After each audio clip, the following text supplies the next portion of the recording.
আজ আপনাদের সামনে মুখোমুখি হয়েছিলেন ঝাড়গ্রামের আইএসএফ প্রার্থী অধ্যাপক বাপি সরেন। তিনি পেশায় গোয়ালতোড় কলেজের অধ্যাপনার সাথে যুক্ত। আজকে আমরা তার সাথে সরাসরি সাক্ষাৎকার নিয়েছিলাম। শুনুন তারই আজকের ইন্টারভিউ। দেখছিলাম যে কোথাও একটা সামাজিক অনুষ্ঠানে সেখানে কালীপদ সরেনও ছিলেন, কিন্তু একটা ফটো ভাইরাল হচ্ছে যে প্রণব টুডু সামনের সাথে আপনি দাঁড়িয়ে আছেন। কিছু সামাজিক মাধ্যমে আপনার বিরুদ্ধে কুৎসা ছড়ানো হচ্ছে যে আপনি একসাথে আছেন প্রণব টুডু, এখানে বিজেপির আপনি দালাল। না, ওরকম না। আমাদের শুধু এখন থেকে নয়, আমাদের দীর্ঘদিন আমি যেটা সামাজিক সংগঠনে ছিলাম, পশ্চিমবঙ্গের বিভিন্ন প্রান্তে, এমনকি উড়িষ্যা, আসাম, বিভিন্ন জায়গায় যাওয়া হয়। সেখানে রাজনীতির বিভিন্ন দলের নেতা নেত্রীরাও আসেন, সামাজিক সংগঠনের মানুষ থাকেন। তো সেদিনও আমাদের বিজেপি, টিএমসি সব নেতৃত্ব দলের নেতারাই ছিলেন, আমরা একসাথে বাজাচ্ছিলাম। তো জানি না হঠাৎ করে আমার বিজেপির সাথে ট্যাগ করে আলাদাভাবে সেখানে ছড়িয়েছে, কিন্তু এটা আমি ভালোই মনে করবো, পজিটিভ দিক মনে করব। সেখানে ভয় পাচ্ছে বলেই যে আমরা কিছু না কিছু দাগ কাটতে পারছি। জনপ্রচার বার হবেন, বিভিন্ন জায়গায় আপনার ফোন আসছে। ঠিক। তো প্রথমেই র্যাপিড ফায়ারের দিকে যাব। ঠিক। কালীপদ সরেন না প্রণব টুডু, কাকে এগিয়ে যাচ্ছে? না, ব্যক্তি হিসাবে না, ব্যক্তি হিসাবে, রাজনীতি হিসাবে আপনি? না, ওদিক দিয়ে যদি বলি রাজনীতিবিদ হিসাবে তো আমি এগিয়ে আছি। আচ্ছা, কালীপদ সরেন তো সাহিত্যিক, তিনি তিনি সাহিত্য হিসাবে অবশ্যই তিনি ভালো লিখেছেন, কিন্তু সে ভালোভাবে সাহিত্যিক হবে, ভালো হলেও যে ভালো ফুটবল প্লেয়ার হবে বা ভালো সে নেতৃত্ব হবে এমন তো হওয়ার কথা না। মমতা ব্যানার্জি না শুভেন্দু অধিকারী? না, এখানে তো ওনার তো একই পাত্রের জল। আমি কিভাবে বাছাই করব? যে গতকালকে বিজেপি থেকে তার জন্ম, মমতা ব্যানার্জি, আজ সে টিএম। আজকে আমরা পেয়েছি যে ঝাড়গ্রামের আইএসএফ এর প্রার্থী, তিনি জোর কদমে বিভিন্ন এলাকায় প্রচার চালাচ্ছেন, পথসভা করছেন, যেখানে যেখানে পারছেন জনসংযোগ করছেন, সামাজিক মাধ্যমে তিনি প্রচার চালাচ্ছেন। আজকে তার সাথে আমরা সরাসরি মুখোমুখি হয়েছি।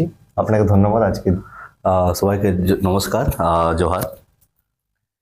প্রথমত আপনি উত্তরবঙ্গ থেকে দক্ষিণবঙ্গে এসেছেন, এখানে আপনি শিক্ষকতা করছেন অধ্যাপক হিসাবে।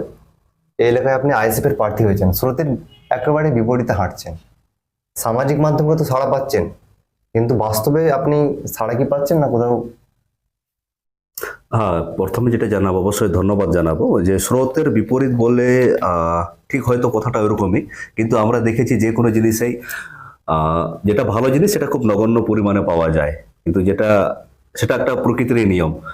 আর ঠিক আমরা সেভাবে এগোচ্ছি আমাদের যেটা লক্ষ্য নিয়ে, যে আমাদের আইএসএফ এর একটি দলের যেটা লক্ষ্য সংবিধান বাঁচানোর, এবং আমাদের দলের যে চেয়ারম্যান সাহেব আছেন, ওনার যে সমাজ বদলের নীতিটাকে নিয়ে সামনে রেখে আমরা যে সিস্টেম বদলের নীতি নিয়ে এগোচ্ছি।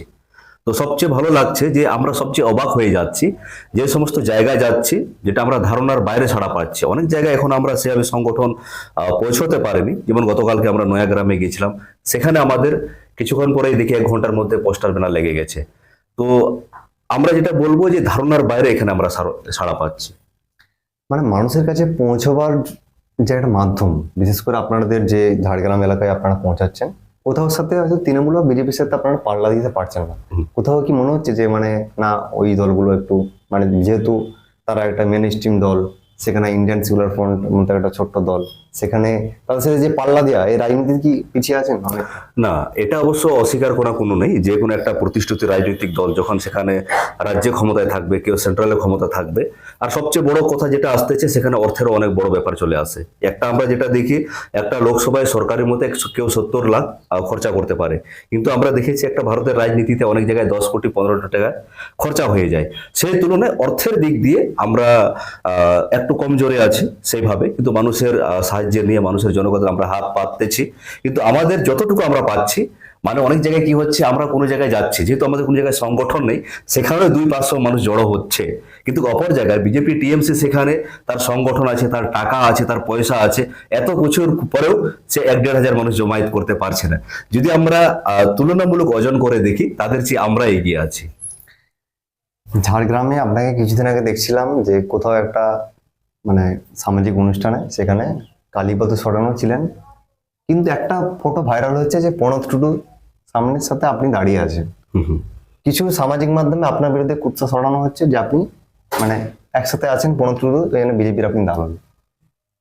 না ওরকম না, আমাদের শুধু এখন থেকে নয়, আমাদের দীর্ঘদিন আমি যেটা সামাজিক সংগঠনে ছিলাম, পশ্চিমবঙ্গের বিভিন্ন প্রান্তে, এমনকি উড়িষ্যা, আসাম, বিভিন্ন জায়গায় যাওয়া হয়। সেখানে রাজনীতির বিভিন্ন দলের নেতা নেত্রীরাও আসেন, সামাজিক সংগঠনের মানুষ থাকেন। তো সেদিনও আমাদের বিজেপি, টিএমসি সব নেতৃত্ব দলের নেতারাই ছিলেন, আমরা একসাথে বাজাচ্ছিলাম। তো জানি না হঠাৎ করে আমার বিজেপির সাথে ট্যাগ করে আলাদাভাবে সেখানে ছড়িয়েছে, কিন্তু এটা আমি ভালোই মনে করবো, পজিটিভ দিক মনে করব। সেখানে ভয় পাচ্ছে বলেই যে আমরা কিছু না কিছু দাগ কাটতে পারছি জনগণের মনে, সেই জনগণের মনে দাগ কেটেছি বলেই আজকে আমাদেরকে সেখানে গুরুত্ব দিয়ে আমাদেরকে সেখান থেকে একটা অন্য কুৎসার ওঠানো হচ্ছে। দেখছিলাম আপনার গাড়িতে, দেখছিলাম আজকে যে আপনার গাড়িতে প্রচারের প্রথমে লেখা আছে পঞ্চম তপশিল। কোথাও কি আপনি সামাজিক মাধ্যমের যে সংগঠনগুলো আছে তাদেরকে একত্রিত করার চেষ্টা করছেন মানে রাজনীতি ময়দানে? না, অ্যাকচুয়ালি আমাদের সামাজিক বিভিন্ন রকম দাবি দেওয়া থাকে, বিভিন্ন দাবি দেওয়া আছে বা ছিল। আপনারা জানেন সংবিধানের যখন ডক্টর ভীমরাও আম্বেদকরজি যখন সংবিধান তৈরি করেছিলেন ভারতের সার্বিক দিক দিয়ে, সেই জন্য আমরা সংবিধানটাকে ভারতের, আমরা পৃথিবীর অন্যতম শ্রেষ্ঠ আমরা গ্রন্থ বলি। তো আমরা এই পর্যন্ত এখনো দেখেছি স্বাধীনতার ৭৬ বছর পরেও বিভিন্ন দিকগুলো এখনো সঠিক ফলস্বরূপ হয়নি। তো যেমন একটা পঞ্চম তপশিল অর্থাৎ স্বায়ত্ত শাসনের যে কথাটা বলছি, আমাদের রাজ্যে বিভিন্ন জায়গায় আছে। তো এখানে যে জঙ্গলমহল যে ভৌগোলিক পরিবেশ, এখানকার যে অর্থনৈতিক এবং সামাজিক পরিবেশ, স্বায়ত্তশাসন একান্ত দরকার আছে। তো সামাজিক সংগঠনের দাবি ছিল এবং আমরা সেটাকে রাজনৈতিকভাবে পার্লামেন্টে তুলতে চাইছি। বিজেপি বা অন্যান্য দলগুলো কি এই দাবিগুলো তুলছে না? সেটাই কি মানে আইএসএফ সামাজিক দাবিগুলোকে আগে নিয়ে এসে আর কি সামাজিক যে আদিবাসী সংগঠনগুলো আছে তাদেরকে একত্রিত করে আইএসএফ এগিয়ে যাওয়ার চেষ্টা করছে? না, বিজেপি বলছে না বলে নয়, কিছু কিছু জিনিস থাকে, প্রত্যেকটা পার্টির নির্দিষ্ট এজেন্ডা থাকে, এই পার্টি প্রতিষ্ঠা হওয়ার মূল কারণ এবং সে কিভাবে কাজ করবে। যেমন বিজেপির পার্টির একটা নির্দিষ্ট এজেন্ডা আছে, লক্ষ্য আছে, টিএমসিরও তার লক্ষ্য আছে। তো তারা কি করছে, আদিবাসীদেরকে তারা সবসময় এখনো পিছিয়ে রাখার চেষ্টা করেছে, যাতে তারা শুধু বাঁচে, তারা শুধু ভোট দেয়, তারা যাতে ভোটে প্রতিদ্বন্দ্বিতা না করে, যদি করেও তাদের দিক থেকে একটা গোলামগিরির মতন। তো এই যেমন কিছু আমরা কথা বলছি, পঞ্চম তপশিলের কথা বলছি, আমরা আইটিডিপি এলাকার পূর্ণ মূল্যায়নের কথা বলছি, যেমন আমরা আদিবাসী রেজিমেন্টের কথা বলছি, তৎসঙ্গে শিক্ষা স্বাস্থ্য তো আছেই। তো আমরা কি চাইছি যে মানুষ সচেতন হোক, মানুষ শিক্ষিত হোক, তারপরে কি পার্টি করবে না করবে, কিভাবে এগোবে তার ব্যাপার। আমরা সামাজিকও, যেটা আমাদের চেয়ারম্যান নওশাদ সিদ্দিকী সাহেব যেটা বলছেন, যে সামাজিক একটা অ্যাওয়ারনেস এবং সিস্টেম বদলের লড়াই। তো সেই দিক দিয়ে বিজেপিরা এই কথাটা কোনোদিনও তুলবেও না, তারা চায় আমরা সবসময় অবদমিত থাকি। কোথাও কি মনে হচ্ছে ডোল পলিটিক্সে মানে তৃণমূল এবং বিজেপি যে ডোল পলিটিক্স চলছে সেখানে আইএসএফ পিছিয়ে আছে? অর্থাৎ মানে আপনার দেখতে পাওয়া যাচ্ছে যে বিভিন্ন এলাকায় গ্রামে গ্রামে একটা আদিবাসী হোক বা পিছিয়ে পড়া জনজাতির মধ্যে তাদের যে স্বাস্থ্য শিক্ষা যে অধিকার, মানে সাংবিধানিক যে অধিকার, সেইগুলোকে বাদ দিয়ে কোথাও কি মানে মনে হচ্ছে যে লক্ষ্মী ভান্ডার দেওয়া হয়েছে, স্বাস্থ্যসাথী কার্ড দেওয়া হয়েছে, মানে এরপর ভোটটা আমাকে দাও। কোথাও দেওয়ার লেখানে দেখা আছে, ঝাড়গ্রাম এসে দেখছিলাম যে লক্ষ্মী ভান্ডার পেতে হলে তৃণমূলকে ভোট। মানে এই ধরনের কিছু মানে ক্যাম্পেইন, অর্থাৎ রাজনীতির মানে যে আমাদের যেটা অধিকার, অর্থাৎ দলিত আদিবাসী পিছিয়ে পড়া মানুষের যে অধিকার, সেই অধিকার থেকে ভুলিয়ে গিয়ে কোথাও কি ভিক্ষাবৃত্তি ভান্ডার। না, আমি তো প্রথমেই আপনার প্রশ্নে, পূর্ববর্তী প্রশ্নে আপনি যেটা আমাকে জিজ্ঞাসা করলেন যে আমরা পঞ্চম তপশিলের কথা কেন বলছি না। পঞ্চম তপশিল হলে কি হচ্ছে, একটা এলাকায় একটা মানুষ স্বায়ত্ত শাসন পাচ্ছে, তার এলাকায় একটা নতুন একটা ভৌগোলিক এরিয়া বিস্তৃত হবে, সেখানে একটা বিধানসভার মতন একটা আলাদা সভাকক্ষ তৈরি হবে, সেখানে সামাজিক, অর্থনৈতিক, রাজনৈতিক সমস্ত কিছু নিজের মতন করে পরিচালনা করতে চাইবে। তার ফলে কি হবে, তখন ওই ভিক্ষাবৃত্তি থেকে সে বেরোতে পারবে। তো ওই জন্য এই সমস্ত যে দলগুলো আছে তারা নির্দিষ্ট নিজের লক্ষ্যকে সামনে রেখে বিভেদ বাদিয়ে এই যে ভিক্ষাবৃত্তিটাকে যুগের পর যুগ তারা চালিয়ে নিয়ে যেতে চায়। ঝাড়গ্রামে আপনার 25 মে ভোট, তার মধ্যে আপনি ইতিমধ্যে পথসভাগুলো করছেন, অনেক জায়গায় অভিযোগ আসছে দেখতে পেলাম, কথা বলছিলাম আজকে এসে নেতৃত্বের সাথে, যে পথসভা ক্যান্সেল করা হচ্ছে। এখন তো ইলেকশন কমিশনের আন্ডারে আছে, তার মধ্যে নির্বাচন কমিশন পথসভা ক্যান্সেল করছে কিভাবে, মানে কোন কৌশলে তার ক্যান্সেল? না, অ্যাকচুয়ালি কি হয়, যেমন গতকালকে আমরা নয়াগ্রামে আমাদের যেটা পথসভা ছিল, সেখানে আমাদেরকে মাইক দেওয়া হচ্ছিল না। আমরা মানলাম সেখানে নির্বাচন কমিশনের আন্ডারে থাকে, কিন্তু আমরা ডিএম বা এসপি ওনারাও জানেন যে পরবর্তীতে আমাদের রাজ্য সরকারের আন্ডারে আরো কয়েক বছর থাকতে হবে, যতদিন না বিধানসভা ভোট হচ্ছে। তো পরোক্ষ হলেও কিছুটা তাদের, যারা রাজ্যে শাসক দল থাকে তাদের প্রতি একটা ভয় বলুন, ভীতি বলুন, বা একটা আনুগত্য বা বিভিন্ন যে দিক হতে পারে। তো তারা বিভিন্ন রকম কূট কৌশলের মাধ্যমে তারা সেটা চেষ্টা করছিল। এটা গতকালকে যেটা বললাম, মাইক আমাদেরকে দেওয়া হয়নি, আমরা এখান থেকে মাইক 200 কিলোমিটার দূরে নিয়ে গেছি। তো সেটাও তো একটা বাধা দেওয়ার একটা কৌশলে আমরা মনে করছি। ঝাড়গ্রামের মতো জায়গায় বাড়তি হয়েছেন, সেখানে দেখতে পাওয়া যাচ্ছে মানে শূন্য থেকে আপনারা মানে লড়াই করছেন। কোথাও কোনো সংগঠন নেই, কোথাও কোনো পার্টি অফিস নেই, সেখানে আপনারা দেখলাম এখানে আপনাদের পার্টি অফিস দেওয়া হয়েছে, আপনারা গাড়ি নিয়ে প্রচার করছেন। মানে কোথাও একটা মানে মনে হচ্ছে দিনের শেষে একটা মানে অন্য ধরনের তৃপ্তি পাওয়া যাচ্ছে, মানে যে ছোট থেকে মানে বিশ্বস্ত মানুষদেরকে নিয়ে দলটা শুরু করছেন ধীরে ধীরে। এটা তো অবশ্যই একটা পজিটিভ দিক বলবো। যেমন আমরা প্রথমে এখানে ভেবেছিলাম যে কিভাবে লড়াই করব। যেমন আজকে যেমন যেখানে বসে আছে এত বড় বিল্ডিং একজন ডোনেট করেছেন, যে গাড়িটা দেখতে পাচ্ছেন ছবি লাগানো আছে পঞ্চম তলায় সেটাও একজন ডোনেট করেছেন। ঝাড়গ্রামের মতন একটা জায়গায় যে একটা মানুষ সেখানে আমাদেরকে অফিস ডোনেট করেছেন একদম নিঃস্বার্থভাবে। ওনারা কি চাইছিলেন, একটা বিকল্প চাইছিলেন, একটা উত্তিষ্ট হয়ে গেছিলেন এবং কিছুজন আমাদেরকে বাইকও দিয়েছেন।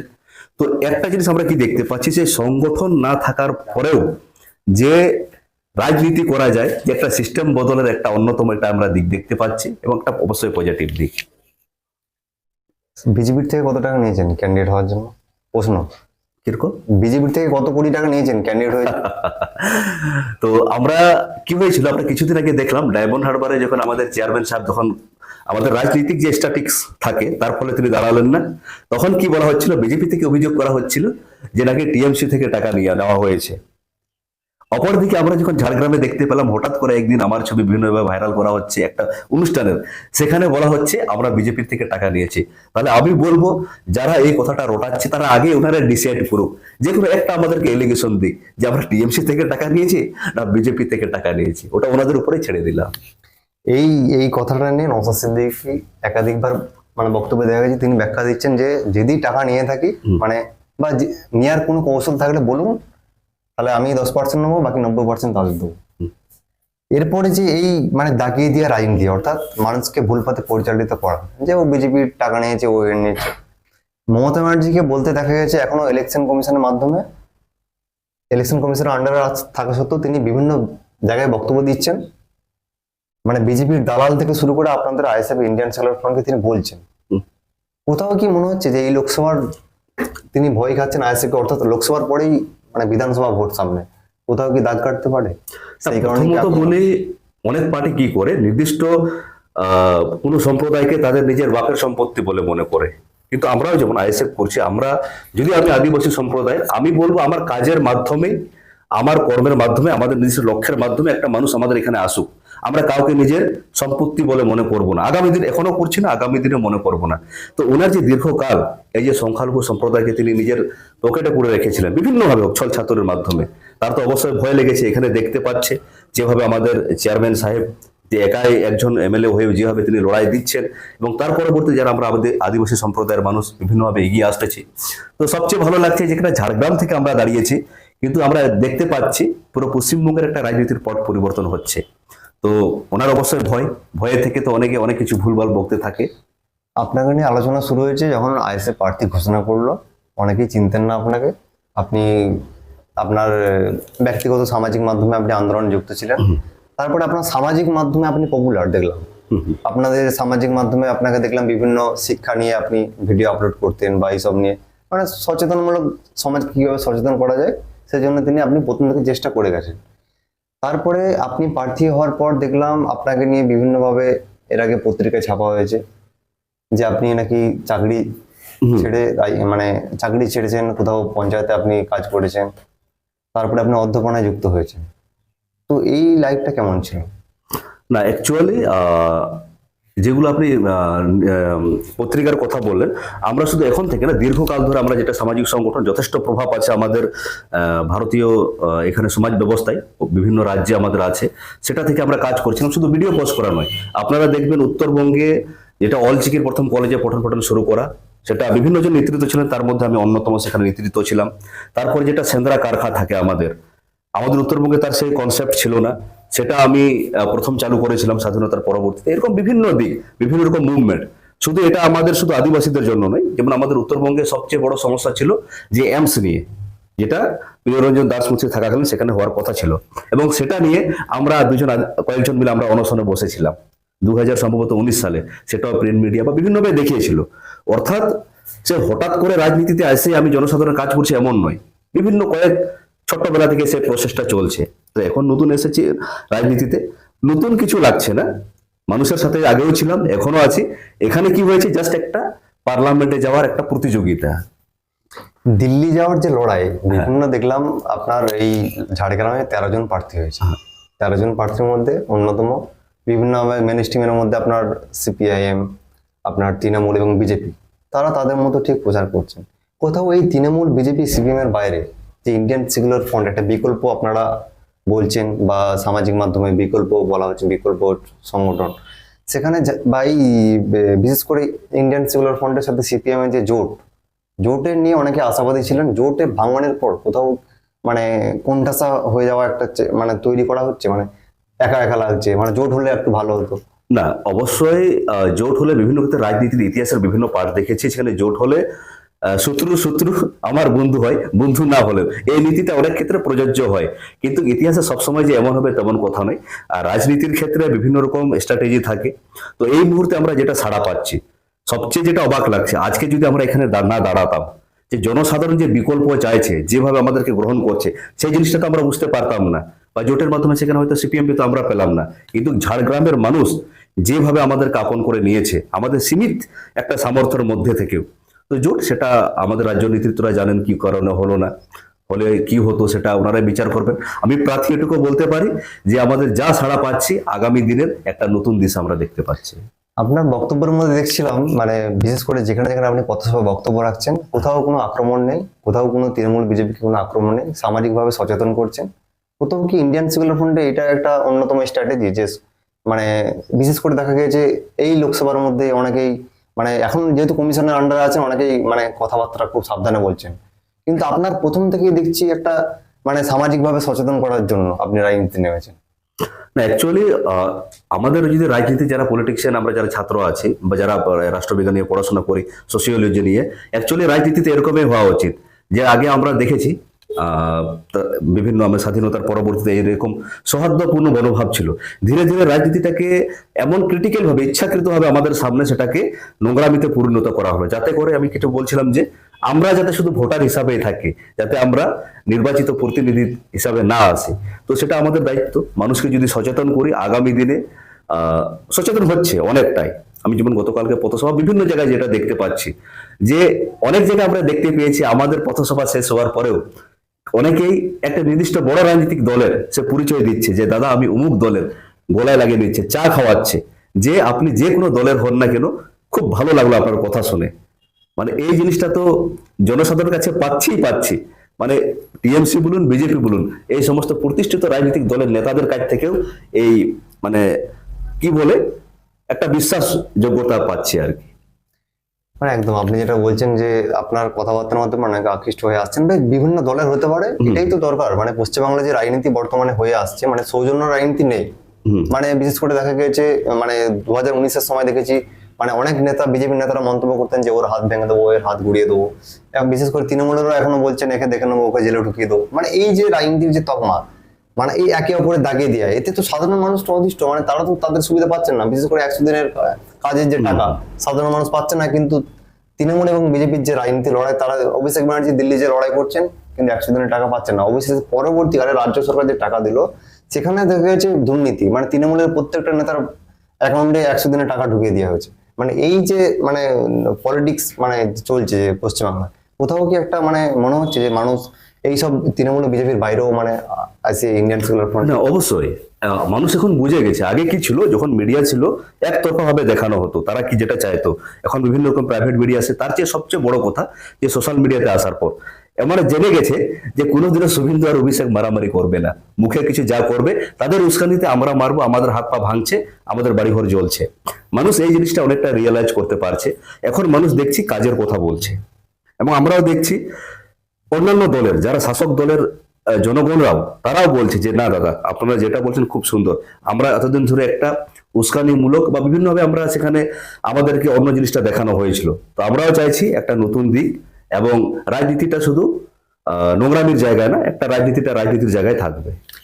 জঙ্গলমহলের যে রাজনীতির পটভূমি, এখানে দেখা গেছে মমতা ব্যানার্জি তিনি একসময় এসে মানে বক্তব্য দিয়ে গেছেন যে জঙ্গলমহলে প্রচুর উন্নয়ন হয়েছে, জঙ্গলমহল হাসছে, এইভাবে তেনাকে বক্তব্য দিতে দেখা গেছে। অন্যদিকে মানে বিজেপির পক্ষ থেকে তারা শুধু মানে ভোট বৈতর, মানে হিংসার রাজনীতি বা মানে মানে ধর্ম নিয়ে রাজনীতি করে বা বিভিন্ন কথা বলে তারা ভোটটাকে শুধু কুড়িয়েছেন। আলটিমেটলি জঙ্গলমহলে মানুষ কি পেলো? না, জঙ্গলমহল হাসছে কি কাঁদছে সেটা এখানকার মানুষ বলতে পারবে, এবং ডেভেলপ হচ্ছে কিনা এখানকার মানুষ বলতে পারবে। আমি এখানে ঘুরে গেলাম টুরিস্টের মতন, যেটা ভালো ভালো জায়গা আছে, যেখানে ঝর্ণা আছে, যেখানে ভালো টুরিস্ট স্পট আছে, সেখান থেকে ঘোরার পর কলকাতার নবান্ন থেকে স্টেটমেন্ট দিব জঙ্গলমহল হাসছে, সেটা তো মানা যাবে না।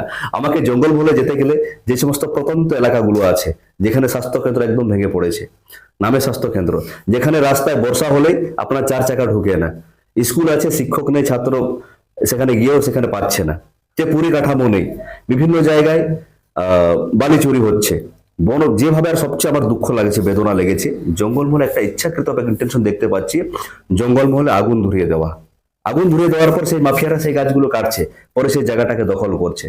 এই যে একটা জঙ্গলমহল এখন হাসছে না, জঙ্গলমহল কাঁদতেছে। আপনি যদি এখানে 100 জনের মতামত নিন, 95 জন এই কথাটাই বলবে। এটা কি পরিকল্পনা করে করা হচ্ছে জঙ্গল? একদম অবশ্যই, একদম প্ল্যানিং করে পরিকল্পনা করা হচ্ছে, যাতে এখানকার জঙ্গলটা শেষ হয়ে গেলে যে পুঁজিপতিদের হাতে এই জায়গাগুলো যাতে দেওয়া যায়। এটা মানে করছে কারা, এই জঙ্গলটা আঙুল লাগিয়ে দেওয়া বা সেখান থেকে যে গাছ কাটা, এটা কি মানে বিশেষ করে শাসক দলের একটা মদতে এইটা হচ্ছে? অবশ্যই এখানে বন দপ্তর আছে, আর সবচেয়ে দুঃখের কথা আমাদের বনমন্ত্রী এখানকারই, এই ঝাড়গ্রাম বিধানসভা থেকে তিনি নির্বাচিত হয়েছেন। না হলে এত জায়গায় এত ঘটনা ঘটছে, তারপরে তাদের প্রতি কি পদক্ষেপ? বন সংরক্ষণ আইনে আছে যে যদি আগুন লাগায়, প্রকৃতি সম্পদ ধ্বংস করে, তার কঠোর আইন আছে যে মিনিমাম 7 বছর সাজা। তাহলে মানুষ কেন ভয় পাচ্ছে না? তার মানে আইনের শাসন আলগা হয়ে আছে। দ্বিতীয়ত বন দপ্তর কি করতেছে? তার মানে ইচ্ছাকৃতভাবে একটা বৃহৎ একটা প্ল্যানিং আছে যে পুঁজিপতিদের হাতে দেওয়া এই জঙ্গলমহলটাকে তুলে দেওয়ার। এখানকার যে মন্ত্রী বললেন যে বনমন্ত্রী তিনি ঝাড়গ্রামের বীরবাহা হাঁসদা। তো বিশেষ করে দেখা যাচ্ছে বিগত দিনে এই ঝাড়গ্রামে হাতির হানায় অনেকের মৃত্যু হয়েছে। দেখেছিলাম একটা বিধানসভা স্টেটমেন্টে নওশাদ সিদ্দিকী প্রশ্ন করেছিলেন যে ঝাড়গ্রামে হাতির হানায় মৃত্যু হচ্ছে কেন বারবার, বা তাদের জন্য কি পরিকল্পনা করা গেছে, হাতিরা জঙ্গল থেকে বেরিয়ে আসছে কেন। তো সেখানে বনমন্ত্রীকে উত্তর মানে দিয়েছিলেন কোনো হয়তো হাস্যকরভাবে যে হাতিদের মানে খাবার পছন্দ হচ্ছে না জঙ্গলে, ওই জন্য তারা বেরিয়ে আসছে। না, প্রথমত আমরা যেমন যে সিস্টেম, আমাদের যেটা সমাজ বদলের রাজনীতির কথা বলছি, এই পৃথিবী শুধু মানুষের না, এই পৃথিবী হচ্ছে প্রত্যেকটা প্রাণীর, সে পশু পাখি বলুন বা আমাদের বৃহৎ হস্তি বলুন বা বাঘ বলুন। তো প্রত্যেকটা মানুষের বাঁচার জন্য একটা আমরা সামঞ্জস্যভাবে বাঁচার একটা অধিকার আছে।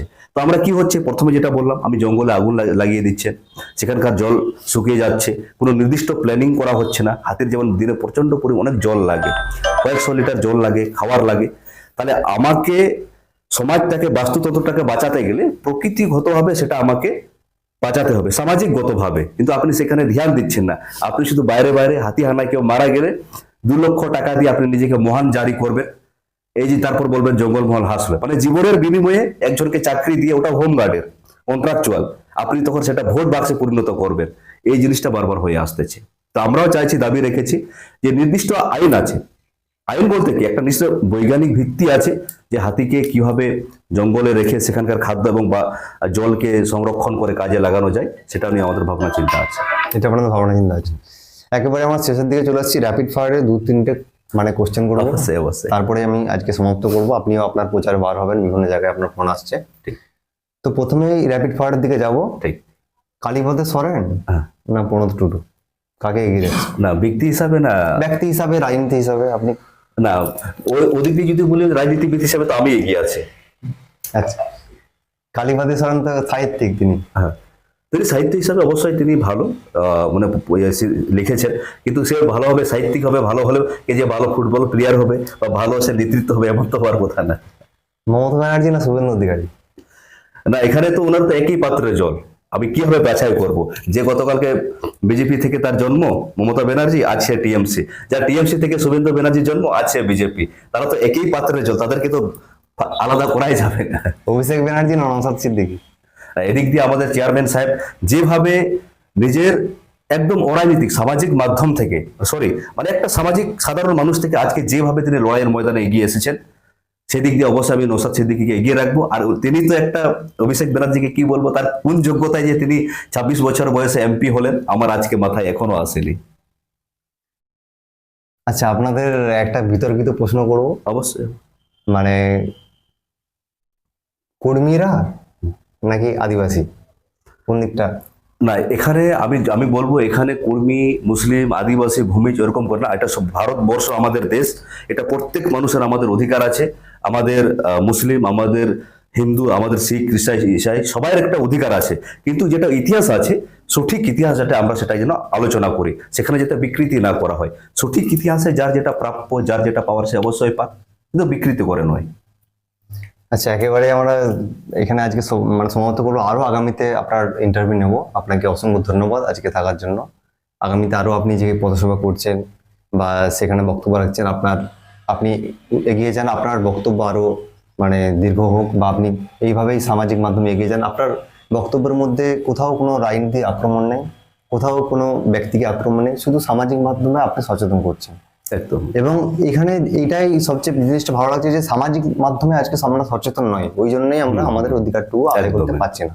আমাদের সংবিধান যে অধিকার দিয়েছে, সেই সংবিধানের যে অধিকারগুলো আমরা প্রত্যেকেই কেউ মানে সংবিধানটা আমরা পড়ি না। তার মধ্যে আপনাকে একটা জিনিস আমরা বলবো যে আমাদেরও দীর্ঘদিন ধরে একটা দাবি যে মানে সংবিধানকে পাঠ্যসূচিতে অন্তর্ভুক্ত করতে হবে, এবং এতে করলে প্রত্যেকটা পরিবার যে আগামী প্রজন্ম তারা এই সংবিধানকে পড়তে পারবে। এবং আরেকটা অন্যতম দাবি আছে পৃথক সাঁওতালি বোর্ড গঠন। এই দুটো দাবি আপনাকে বলবো, মানে আপনি বিভিন্ন জায়গায় বক্তব্য রাখছেন, এই দুটো দাবি যদি আপনি মানুষের কাছে আরো সচেতন করে তোলেন, আশা করি আগামীতে যদি কিছু না হোক, যদি 100 জনের মধ্যে তো 10 জনও পরিবর্তন মানে আসবে, তারা তাদের মতো এগিয়ে আসবে সংবিধান অধিকারটুকু। এই বলে আজকে এখানে শেষ যদি কিছু বলেন। হ্যাঁ, শেষ কিছু বলবো না।